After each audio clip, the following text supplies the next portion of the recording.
When was the last time you received something in the mail? Maybe a package, clothing, medicine, or a card, letter, or a magazine? We're willing to bet that you've been served recently by the U.S. Postal Service. Why? Because the U.S. Postal Service processes and delivers more than 146 billion pieces of mail and packages each year. That's more than 450 mail pieces for every single person in America, and 47% of the entire world's mail. Why and how does the U.S. Postal Service deliver so many packages and mail pieces? Our Postal Service is the beating heart of a huge industry. A vast array of businesses rely on the Postal Service to deliver and receive goods. These businesses provide $1.4 trillion in commerce, employ 7.5 million people, and generate at least 90% of postal revenues each year. That's nearly 7% of U.S. GDP in 2018.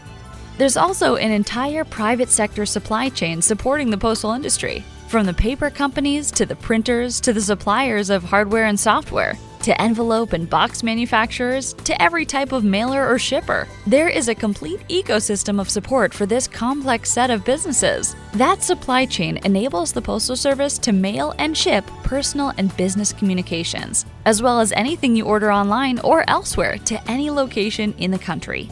In fact, the Postal Service goes everywhere every day, fulfilling what's called its universal service obligation. From the biggest cities to the smallest towns and isolated farms in rural America, the Postal Service serves more than 158 million delivery points across the country, going the last mile to deliver mail, including food, medicine, supplies, and communications, no matter the weather, or how far, or how rural. Did you know the U.S. Postal Service travels 1.5 billion miles each year to deliver your mail? That's 6,381 trips to the moon, or 16 trips to the sun. And with more than 30,000 post offices spread across the U.S., the Postal Service makes sure everyone in the country can send mail and packages to destinations anywhere in the world. Want to know the best part? The Postal Service receives no taxpayer dollars, aside from a few $1 million for good works, such as mailings for the blind. Instead, it relies on the sale of postage, products, and services to fund its operations. And it employs more than 100,000 veterans. Now, you may have heard that the Postal Service is in financial trouble, but that's where it gets complicated. With virtually every business in the country relying on it in some way, the Postal Service actually generated $70.6 billion in operating revenue in 2018.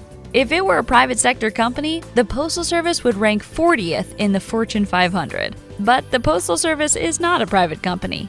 It's overseen by Congress, which created the Postal Regulatory Commission as a check on the Postal Service's rate, classification, and other powers. However, Congress also imposed financially crippling obligations. In 2006, Congress passed the Postal Accountability and Enhancement Act. It required the Postal Service to set aside funds for retiree health benefits 75 years in advance, a huge expenditure that the U.S. Postal Service cannot pay and still deliver the mail.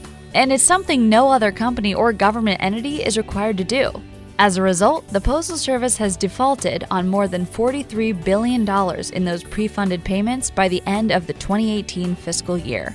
At the same time, the Postal Regulatory Commission is considering large rate hikes for the business community, rate hikes which could negatively impact 90% of Postal Service revenues, $1.4 trillion in sales, and 7.5 million private sector jobs. In addition, these rate hikes would mean large price increases for Postal Service consumers like you and me. If the Commission imposes major rate hikes, mailers and shippers, including major e-commerce companies, would simply find cheaper shipping alternatives, causing the Postal Service to further sink financially and compromising its ability to do its job for all Americans. In fact, the price of a stamp got boosted a nickel in January 2019, which was 10% and the biggest single price increase for a stamp ever. If we want to preserve affordable, universal mail and package delivery that involves no taxpayer funds, there's a solution. Enact postal reform legislation.